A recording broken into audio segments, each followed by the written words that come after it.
इसके पहले भी हम लोग सेकेंड प्लान तक किए थे। अब थर्ड प्लान में बता दें कि थर्ड प्लान में कुछ घटनाएं घटी जिसके कारण जो है आपका तीसरा प्लान उतना सफल नहीं रहा जितना होना चाहिए, लेकिन फिर भी तीसरा प्लान के अंत तक 1966 में भारत में ग्रीन रेवोल्यूशन आया था। एक क्वेश्चन पूछता है कि भारत में ग्रीन रेवोल्यूशन कब आया? 1966। वो अलग से हम पढ़ाएंगे।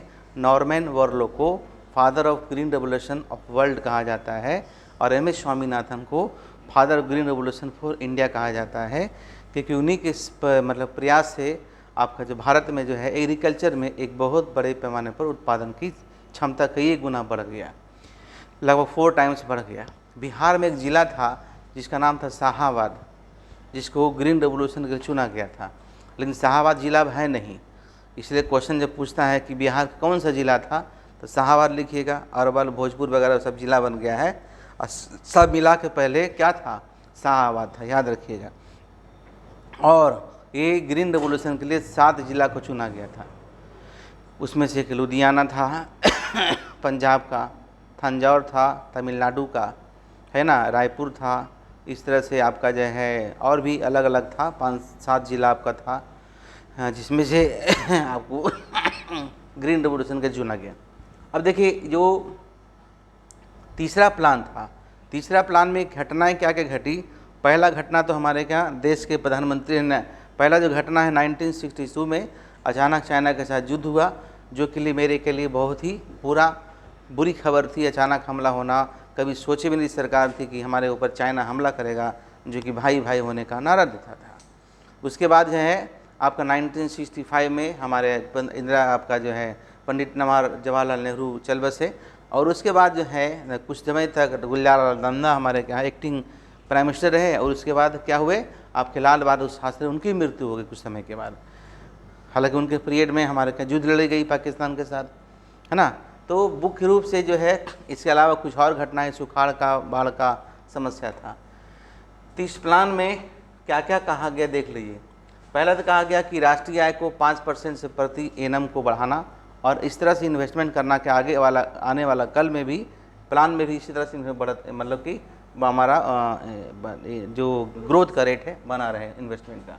Achieve self sufficient food grain में सेल्फ सफिशिएंसी प्राप्त करना, और वो हमारा तीसरा प्लान के अंत तक सफल भी हुआ। हमारा ग्रीन रेवोल्यूशन सफल हुआ, है ना, खासकर मेज में, गेहूं में और चावल में। Expand basic industry like steel, chemicals, fuels and powers, इन सभी इंडस्ट्री को और बढ़ाना। और तीसरा प्लान में देखिएगा, जब पढ़िएगा इतिहास, तो बोकारो एक नया शहर हमारे यहाँ बसाया गया था। बोकारो एक नया शहर बसाया गया था।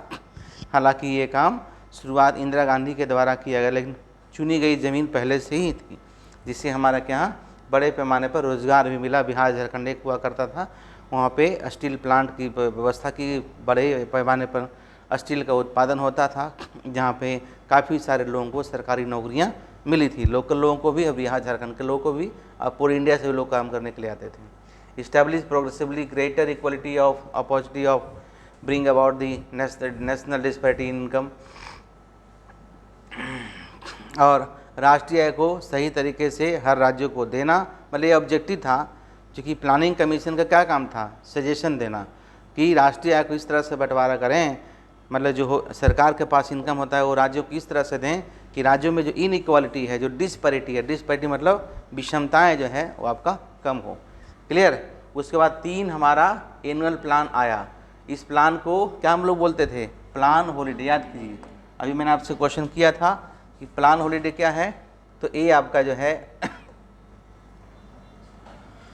देखिए, ये एनुअल प्लान को हम लोग क्या बोलते हैं? प्लान हॉलीडे, योजना अवकाश, है ना, योजना अवकाश। Situation created by the Indo Pakistan conflict, मैंने बताया था अभी तुरंत। 2 successive year of the severe drought, 2 लगातार वर्ष सुखाड़, और डीवैल्यूएशन ऑफ करेंसी, करेंसी का डीवैल्यूएशन, जब अपने घर के करेंसी को दूसरे करेंसी के रिस्पेक्ट वैल्यू घटा दिया जाता है तो उसे डीवैल्यूएशन कहते हैं। General rise in price level, महंगाई समस्या था। इरोजन ऑफ रिसोर्सेज, मतलब जो हमारे पास रिसोर्सेज था उसका खात्मा हो रही थी। और for the plan purpose delayed finalize of the fourth plan, हमारे प्लान डिले हुआ इस कारण से, और इसी को अर्थशास्त्रियों ने क्या नाम दिया, प्लान हॉलीडे। इसको हिंदी में कहते हैं योजना अवकाश, याद रखिएगा। ये सब इंटरव्यू क्वेश्चन है कि प्लान हॉलीडे से क्या समझते हैं, और ऐसा क्या हुआ था जो हम 3 साल प्लान नहीं किए थे, याद रहेगा, ठीक है। इस बीच में देश की जो प्रधानमंत्री थी इंदिरा गांधी थी, ठीक है। अब आइए फोर्थ प्लान। तो फोर्थ प्लान का जो पीरियड था 69 से 74 था, और इसका क्या था, accelerating the tempo of development of production fluctuation in agriculture production as well as the impact of percentage of food grain. Accelerator मतलब क्या होता है, बढ़ाना, गाड़ी में होता है ना एक्सेलरेटर, तो फूड ग्रेन के प्रोडक्शन दर को बढ़ाना, जिसके लिए ग्रीन रेवोल्यूशन हमारे क्या हो चुकी थी। इसको और चूँकि भी 7 जिला चुना गया था, तो पूरे देश में इस गति को हमारा जो कह सकते हैं रेस ऑफ डेवलपमेंट को बढ़ाना, और पूरे देश में प्रचार प्रसार करके उत्पादन इस कदर करना ताकि किसानों के घर खुशहाली हो। हम जो सामान पहले दूसरे कंट्री से लाते थे अनाज वगैरह, और हम दूसरे कंट्री को अनाज बेचते हैं, बेचना शुरू कर, जो कि 4 टाइम्स किसी में 6 टाइम्स प्रोडक्शन को बढ़ाता। नए नए खोज हुए थे, आविष्कार हुए थे, चाहे इसमें भूमिका अमेरिका का क्यों ना हो, लेकिन हमारे के यहाँ एग्रीकल्चर पर बड़ा ज़बरदस्त विकास आपका हुआ था इंदिरा गांधी के समय में भी। हालांकि इसके पहले ही जब हमारे देश के प्रधानमंत्री आपका लाल बहादुर शास्त्री थे, तो उन्होंने नारा दिया था जय जवान जय किसान, ठीक है, समझ रहे हैं। ये सब थियोरेटिकल पार्ट है, इसको समझिए, और ये सब देखिए, डेटा याद रखिएगा। Plan aimed increasing the net domestic product 1968-69 इतना से करोड़ से इतना में इतना हो जाए, मतलब कि 29,701 29,000 यानी कि 29,071 करोड़ से 38,000 ए। तो ये सब डेटा याद रखिएगा। अगर आगे यूपीएससी देना है तो यूपीएससी में क्या पूछेगा, वो यूपीएससी वाला भी मालूम नहीं होता है, लेकिन है कि थोड़ा सा ये फिगर भी याद रखिएगा, आगे वाला तो नज़र आ जाएगा, नहीं इतना था, इतना तो पता चल जाएगा आपको, ठीक है। फिर आइए फिफ्थ प्लान का पीरियड क्या था, 1974 से 79 इसका पीरियड था, और इसमें भी देश की प्रधानमंत्री कौन थी, इंदिरा गांधी थी। इसमें सबसे बड़ा समस्या क्या था, पॉपुलेशन एक्सप्लोजन। पॉपुलेशन एक्सप्लोजन क्या होता है, जब किसी देश में बर्थ रेट जो है डेथ रेट से अधिक हो जाए। ये बर्थ रेट क्या होता है, 1000 पॉपुलेशन पर एक साल में जितने बच्चे का जन्म होता है उसे बर्थ रेट कहते हैं। मान लिया किसी एरिया का एक गांव में 1000 लोग रहते हैं, है ना जी, एक गांव में कितने लोग रहते हैं, 1000 लोग रहते हैं। 1000 लोग रहते हैं, उसमें से आपका जो है मान लें कि 50 बच्चे का जन्म हुआ, और उसी गांव में 1000 जो लोग हैं उसमें से मरने वाले कितना हुआ, 15 मरा, तो मरा कितना 15, आया कितना 50। तो जो बर्थ रेट है वो क्या हो गया, ग्रेटर देन डेथ रेट। इसी को बोलते हैं पॉपुलेशन एक्सप्लोजन, है ना। पॉपुलेशन एक्सप्लोजन मतलब ऐसा नहीं कि बम फटता है, मानव बम फटता है, जैसे कभी कभी बच्चा लोग लिखता है पॉपुलेशन एक्सप्लोजन, तो इसमें बड़ा बड़ा मानव बम फटता है। इसी क्रम में इंदिरा गांधी का थी, राजीव गांधी की मृत्यु हो गया था, पहली बार बम एक्सप्लोजन मतलब पॉपुलेशन। बहुत सारे बच्चा बना बना के लिखता है, कॉपी चेक करते हैं कभी कभी, तो ऐसा मत लिख दीजिएगा पॉपुलेशन एक्सप्लो, अरे बढ़िया नहीं बात लिखिएगा ना, कॉपी देखिएगा। कोल्ड वार, तो कोल्ड वार में एक स्टूडेंट ने लिखा कि पहली बार कोल्ड वार जो है जर्मनी और रूस के बीच हुआ। जर्मनी का नाजी सेना जब हमला किया रूस पर, तो इतना बर्फ़ पड़ा, इतना बर्फ़ पड़ा कि सबका हाथ कोल्ड हो गया, और उसके बाद जो है रूस वाले ने हमला कर दिया, इस तरह से रूस विजयी हुआ। कोल्ड वार का द बेस्ट एग्जाम्पल इस तरह से लिखता है। फिर सेकेंड वर्ल्ड वार, उसके बाद वह सेकेंड कोल्ड वार 1974 में हुआ था, इस तरह से लिखा था, जिसमें जो है अमेरिका का हाथ पैर ठंडा हो गया था, इस तरह से। तो इस तरह से जब आप बच्चा लोग लिखता है तो क्या कीजिएगा, बहुत सारे बच्चे ऐसे जो कुछ पढ़ता ही नहीं है लेकिन एग्ज़ाम पक्का देगा और कॉपी भरेगा और लोग पास भी कर जाता है, समझ गए। तो पॉपुलेशन एक्सप्लोजन एक ऐसा टॉपिक है जिसमें से अधिकतर गांव में टीचर भी यही से पढ़ा देते हैं, हम लोग को ही पढ़ा दिए थे। मानव बम फटता है पॉपुलेशन एक्सप्लोजन में, है कि नहीं, अपने आप नेचुरल बम फटता है, आई बस में, तो सबसे बचिएगा।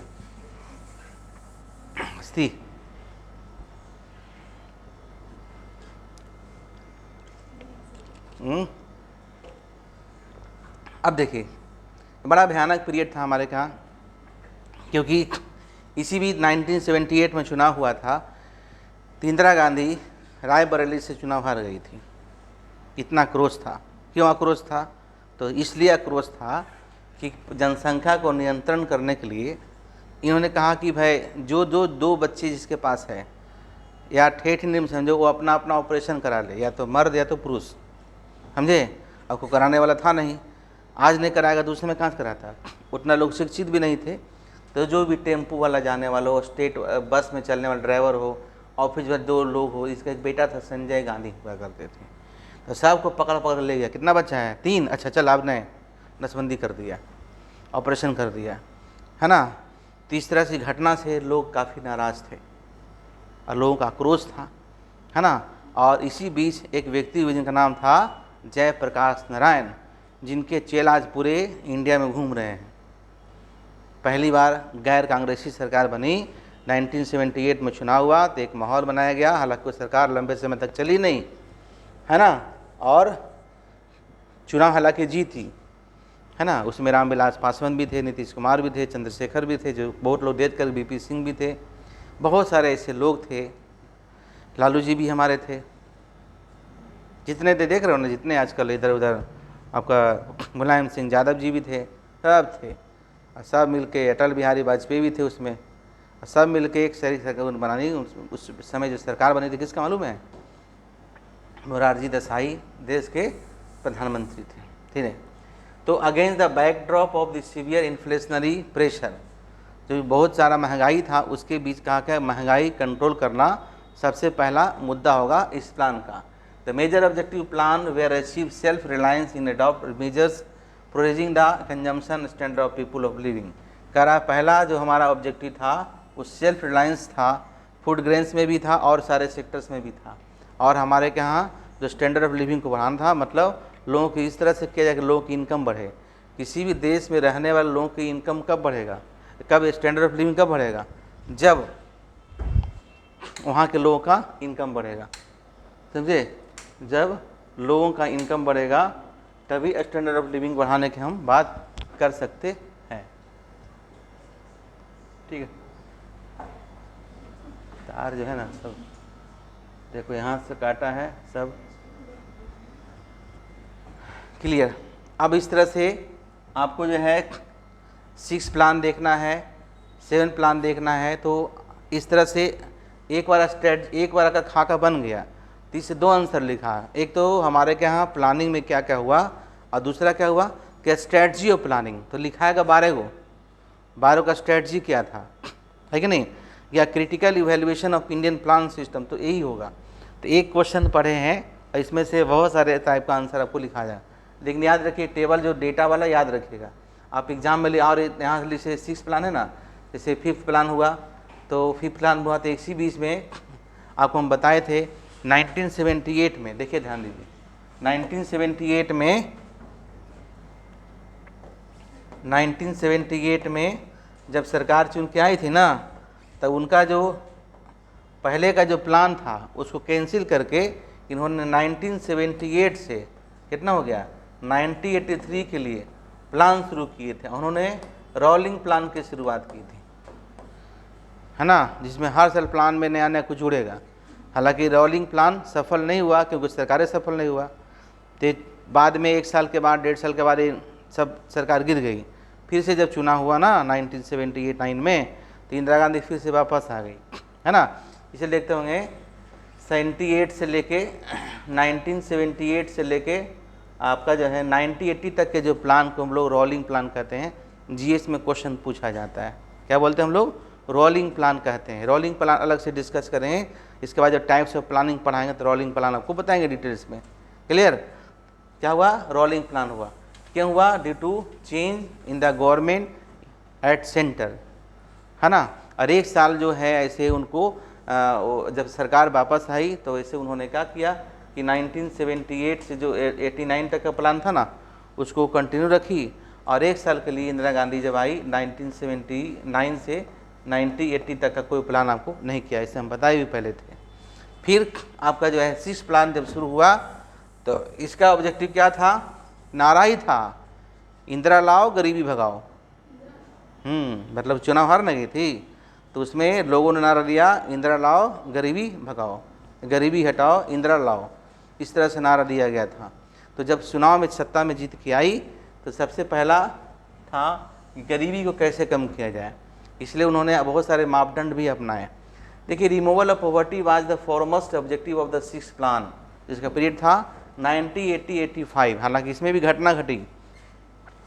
जिस तरह से देख रहे हैं आज हमारे यहाँ हमेशा कुछ न कुछ कश्मीर में समस्या होते रहता है, उसी तरह से कुछ न कुछ समस्या पंजाब में होते रहता था, है ना। और उस व्यक्ति का नाम था भिंडरवाल, बताए थे पहले भी। भिंडरवाल अलग से खालिस्तान देश की मांग कर रही थी, समझ रही है, अलग से खालिस्तान देश की मांग कर रही थी, जिससे सरकार सहमत नहीं थी। इसके एवज में वो क्या कर रहे थे, मतलब इसके जो विरोध में कोई भी अगर मतलब भी अमृतसर मतलब कि कह पंजाब के बाहर के कोई भी लोग गए, वो हिंदू हो, मुस्लिम हो या कोई भी सिख हो, इवन सिख को भी बहुत सारे वो जो विरोध करते थे उसको मार देते थे। कोई नेता गया, पुलिस वाला गया, सबको मार देते थे। एक बहुत बड़ा चैलेंज था। ज्ञानी जैल सिंह उस समय गृह मंत्री हुआ करते थे, वो भी पंजाबी थे। उन्होंने क्या किया, बोले आप राष्ट्रपति बन जाइए।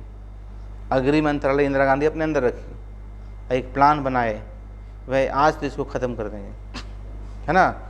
कहा जाता है कि हमारी अपनी सेना के अलावा कुछ और देशों की सेना की मदद ली गई थी, और कहा गया था उसको जिंदा या मुर्दा हमको पकड़ कर लाओ, है ना। और इसी बीच में जो हम लोग सिख दंगा सुनते हैं, सिख दंगा बेसिकली सिख दंगा की जड़ ही से था कि सिखों का, कुछ सिखों का अलग से देश का डिमांड था, है ना।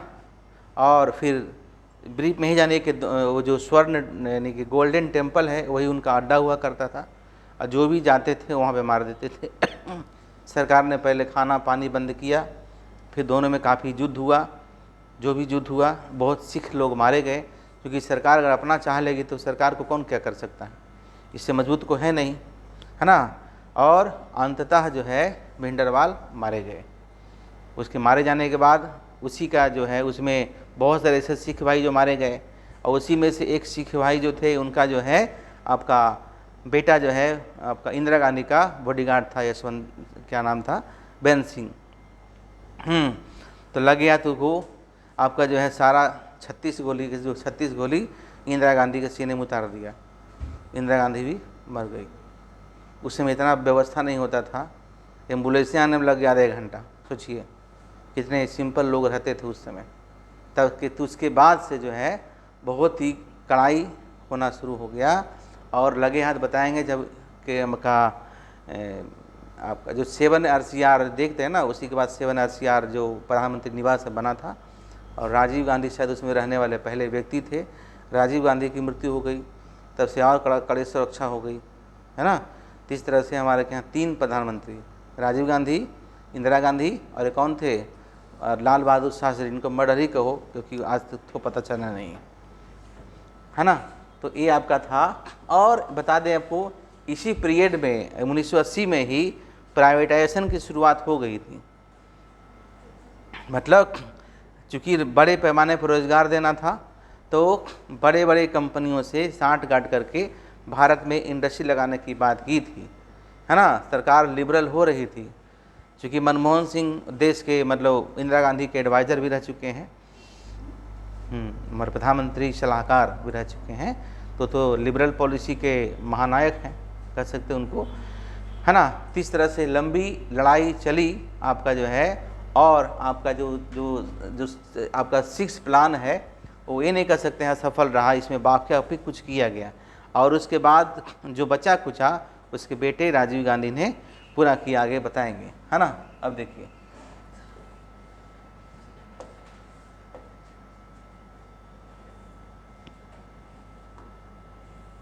स्टेज वाज लेड ऑन, है ना, inter related problem, tough systematic approach to greater management efficiency. मतलब मैंने क्या कहा कि सरकार लिबरल हुई और प्राइवेट सेक्टर को यहाँ पर आने के लिए काफ़ी प्रमोट किया।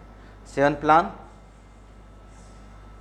6 प्लान बता दी ना, 6 प्लान तक हो गया, 7 प्लान तक कर देते। देखो 7 प्लान में वही था कि एम्फेसिस ऑन पॉलिसी प्रोग्राम भी, मतलब जिसमें इस समय जो देश के प्रधानमंत्री थे कौन थे, राजीव गांधी थे। 84 में उनका मर्डर हो गया था, हालांकि 84 से चुनाव नहीं हुआ तो उसमें उनको बनाया गया, बाद में चुनाव हुआ तो फिर से राजीव गांधी चुनाव जीत के आए। इसमें कहा गया कि ग्रोथ जो है, मॉडर्नाइजेशन जो है, इसी बीच में सारे बैंकिंग सेक्टर्स में और रेलवे में कंप्यूटराइजेशन किया गया। मॉडर्नाइजेशन का मतलब क्या होता है, एडॉप्शन ऑफ न्यू टेक्नोलॉजी, है ना। राजीव गांधी के आह्वान पर बहुत सारे हमारे ऐसे वैज्ञानिक जो दूसरे देशों में रह रहे थे यहाँ पर आए, उन्होंने अपना टेक्निकल सहयोग दिया और भारत सरकार की मदद से काफ़ी बड़े पैमाने पर विकास हमारे यहाँ हो पाया। और ये प्राइवेटाइजेशन की शुरुआत हो चुकी थी, बड़े बड़े प्राइवेट कंपनियों को आपको है राजीव गांधी ने यहाँ पर आकर काम करने का निमंत्रण दे चुके थे और जिसमें वो सफल भी हो रहे थे। हालांकि कुछ वो क्या कर सकते हैं, उनके पास उतना दाव पेच नहीं था, जिसके कारण जो है महंगाई को रोक नहीं पाए और इस पीरियड में घोटाला भी होना शुरू हुआ, जिसका परिणाम हुआ कि वो फिर चुनाव हार गए। 89 में जब चुनाव हुआ तो चुनाव हार गए, फिर 2-2, 3-3 बार चुनाव हुआ, जिसके कारण देश की हालत, पहले से देश की हालत ख़राब थी, 2 बार चुनाव हुआ, देश की हालत और ख़राब हो गई। जिसके बाद जो है इसी पीरियड में बताएंगे कि 1990 में आपका जो है 1991 में आपका इनका भी मर्डर हो गया था, कहाँ, कोयम्बटूर में मानव बम से, है ना। उसके बाद जो है जो सरकार बनी, सभी प्रधानमंत्री हमारे यहाँ सुरक्षित हैं। आज यहीं तक रखिए, ठीक है।